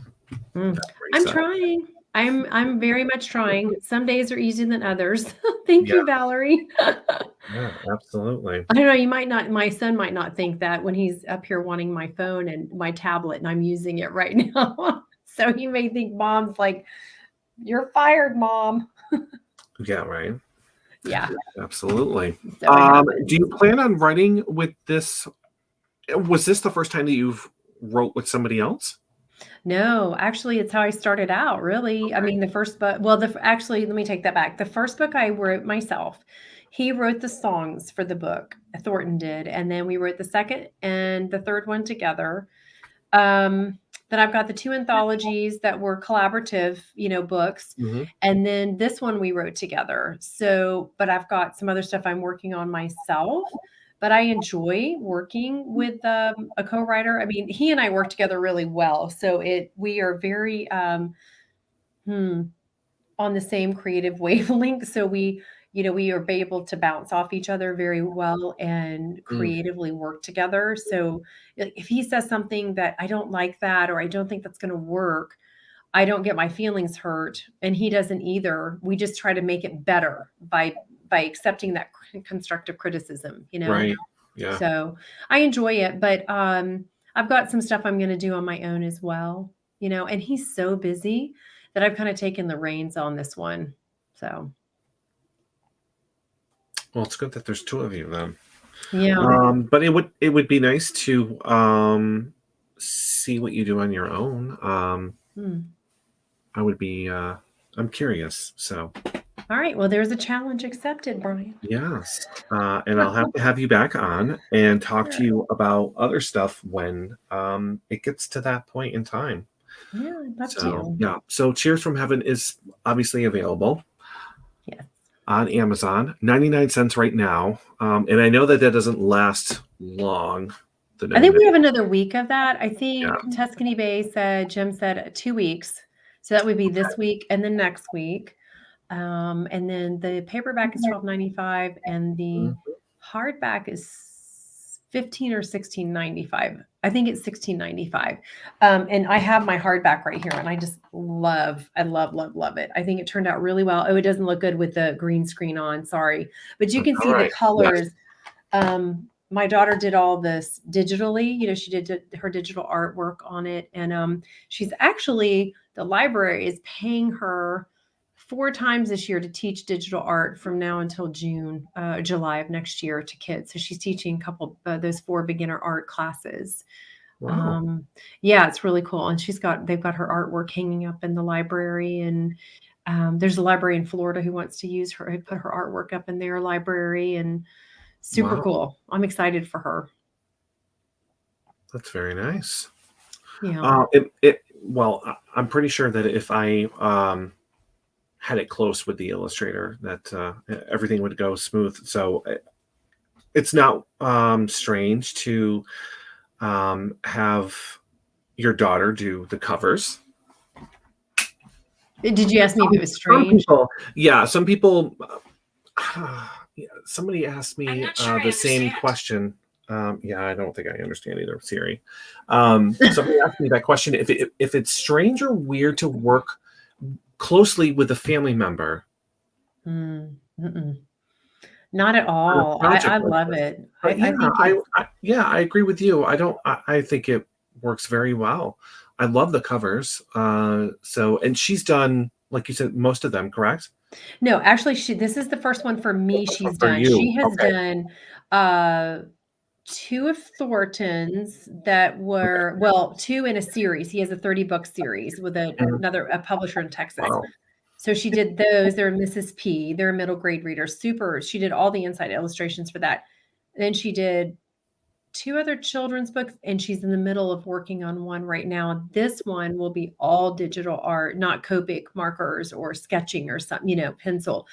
And so what I love, yes, Amber, it is more comfortable. And I would say because, you trust that person and Mhm. they're going to have your best interest, at heart. I mean, I have, I guess, tried out or auditioned illustrators before Lily started doing this. And it was difficult because one of the illustrators I was looking at, her artwork was gorgeous, but then she couldn't draw people. And so that Oh. made it really hard. And for people who are not artists, it's we don't always remember. We don't always acknowledge or know that it's hard. It's just like it's with the genre of writing. Just because you can write romance doesn't mean you could write a mystery thriller. They're two totally different things. A children's writer may not be able to write adult books. So it really is a challenge to find the kind of it's like auditioning a narrator for your audiobook, you Mm. know. So you may go through a lot of people before you find that right one. So with my daughter, at least I know I can tell her what I want, and then she does it, and it always really really impresses me what she comes up with, and is so amazing. Like the one she's working on right now, this children's book for an author friend of ours. He's already got a couple books published. He's a romance writer and a children's author, which is so funny. But I think it's like those are two totally different worlds. And he's just amazing. But she just reads the page, and he and I both have just given her full reign, and she's been able to do it. And it just both of us are just blown away by every picture she's done. We're just like, oh my gosh, it's just amazing. And I can do good stick figures. That's about as far as I can go with drawing. I am not an artist that way, but there's so many different mediums for art. I mean, you can look at anything as art, right? Yeah, pretty much. Yeah. And Uh, everybody needs an outlet. that is true. That is true. Yep. So, yeah. Mary, it's been great talking with you. I need to have you on again. I would love to come on again. And I should have brought my daughter on tonight with me so, everybody could meet the illustrator. But she's busy doing homework because she's still a teenager. She's in her senior year of high school, so she's got things to do. But we will be at our local library on Saturday, and we're having a Halloween costume contest. And, we're going to be there celebrating the release of this book, and she'll be there. And so it's come meet the author and illustrator, So, it'll where be is fun. this? Hendersonville Public Library Okay. in And Hendersonville, Tennessee. you're located in Tennessee, correct? Yeah, I'm near Nashville. Okay. Yeah. Very nice. Yeah, there's a whole lot going on here. We just, what they just announced? They just announced $100 million film studio that's coming here where I live. Oh. I know. Isn't that Interesting. amazing? Do Yeah. we And know then, who it is, or just? yeah, it's like 2 to 5 miles down the street from where I live. Do we know the studio or who bought it? You know what? My son has my phone, but I can send that information to you. It's Curious. I want to say it's somebody out of New York who signed the Okay. paperwork. They were tried to do this in 2018. It fell through. And so now someone else has come back around. And then I saw a realtor friend of mine today, and somebody has come in to Nashville and bought up all this real estate near the river. And they are going to put in this ginormous, like, theme park and shopping, and it'll be where people can ride up on their boats, in Nashville, and they can get off and go and partake. And I mean, Nashville is already so full and crowded and busy, and millions of restaurants and hotels, and it looks like New York City when you walk downtown there. It's so amazing. It's just crazy how busy it is. Mm, So, this is the studio here is going to bring 800 jobs to town. nice. Yep. So that's Mm. good. I'll have to check that out. And I see. will send you the article. Yeah. I'll copy and paste it in an email to you. Absolutely. Well, Yeah. again, thank you for coming on and talking about your books and everything in general. Oh, thank you so much. So Thanks like for I having said, me on. I'm so glad that this worked out. And I can't wait to see Pumpkin Carver. His name is John Law. Is that his name? John Laws, yes. Laws. John Laws, yeah, had to go, but I was sent the pictures, so I will post them on our Facebook for everyone to see. So I apologize for that. So he thought he could do it. I gave him 50 minutes. He said he could do it, but that's all right. I was watching him as I was talking to you, and he just kept carving away. That's Um, amazing. What was he carving? Bram Stoker's Dracula. Oh, cool. Very cool. Okay. So yeah, and you are on Facebook, right? Yes, For I people. am. So I how am. do people get a hold of you? Is it through the website? Is that how people can contact Yeah, you? you can contact me there at maryejackson.com, or if you want to email me, mary@maryejackson.com. It's pretty easy. I'm Mary Elizabeth Jackson on LinkedIn. I'm Mhm. on Instagram, Mary E. Jackson, I think 5. There's 5 of us, so we're the Jackson 5. Mm. And then, my name on Facebook, Mary Elizabeth Jackson. And I just got on TikTok not too long ago, because Oh, it's pretty good for authors. So yeah, yeah, trying that out. My kids are, my girls do a lot of funny videos on there. So it keeps you laughing. But yeah, um yeah, so that's how people can find me. If you have a question, let me know. If you buy the book, please leave a nice review because reviews always help, don't they, Brian? absolutely. Yeah. And my viewers know it all too well. So if you do buy a book and you do read it, please leave a review. I don't know how many times I've said it, but I'll keep saying it. So yeah, that's very important. It So is very important. So, well, thank you so much for having me on. And I know absolutely. you're probably tired of being on for 2 hours. Yeah, So, it's all right. It's it worth has it. It been, really is worth it. So yeah, yeah, it is. Well, thank you for what you do. And I appreciate it. And thank you for the time for being on. And I'm so grateful to Tuscany Bay Books and Creative Edge Publicity. They're both great companies and great men's, we'll say men's because there's a couple of them. yes, So, yeah. Especially Mickey. Thanks, Mickey. yeah, Mickey's Um, awesome. yeah. So all right, that is it. Right. I'm gonna post. I'll tag you so that way you can see those pictures of those pumpkins. Oh yeah, please do. And then I can follow what you do and I can share things. Sure. So Absolutely. we'll say Absolutely. share because we're not on Facebook. Are we on Facebook? We are on Facebook, YouTube, and we're Okay. also on Twitch as well. Okay. Hello everybody. Well, Yeah. instead of sharing, we'll tell others. How about that? Yes.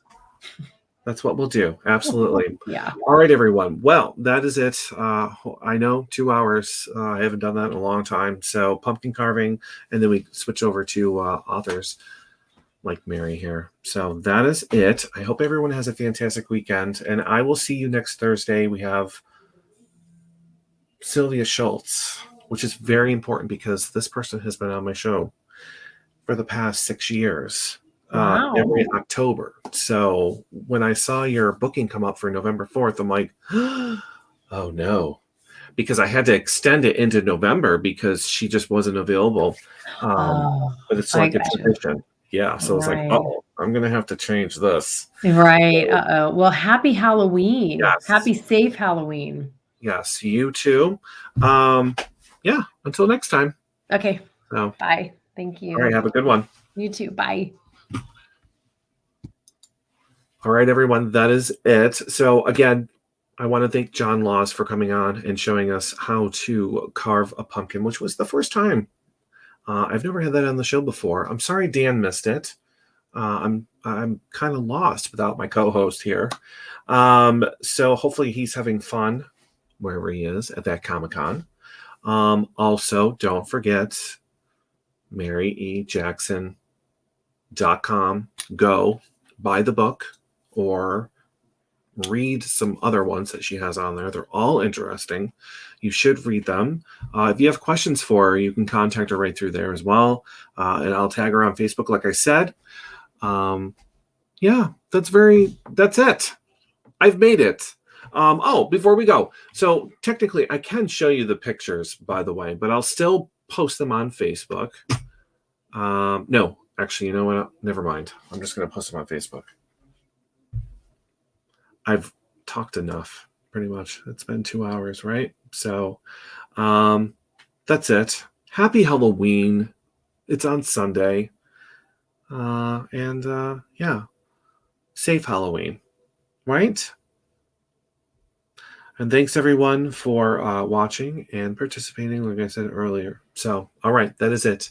Goodbye. I'm totally tired. So, yep, time for me to go because I'm tired and now I'm getting silly. So, yeah, Steph, I'm calling you as soon as I get off this show. So don't forget to like, subscribe if you're watching on YouTube. So that way you can get the notifications when I go live with Dan, of course. And with Facebook, like, share, heart it. I don't see the hearts anymore, unfortunately. I used to, but I can't anymore. But all right, that's it. Have a great weekend. Hello to my grandmother, by the way, who is, I think, in Florida, right? I think you're in Florida. But anyways, hope you're doing well. I can't wait for you to return. And hello to all other extended family out there. All right. Goodbye, everyone.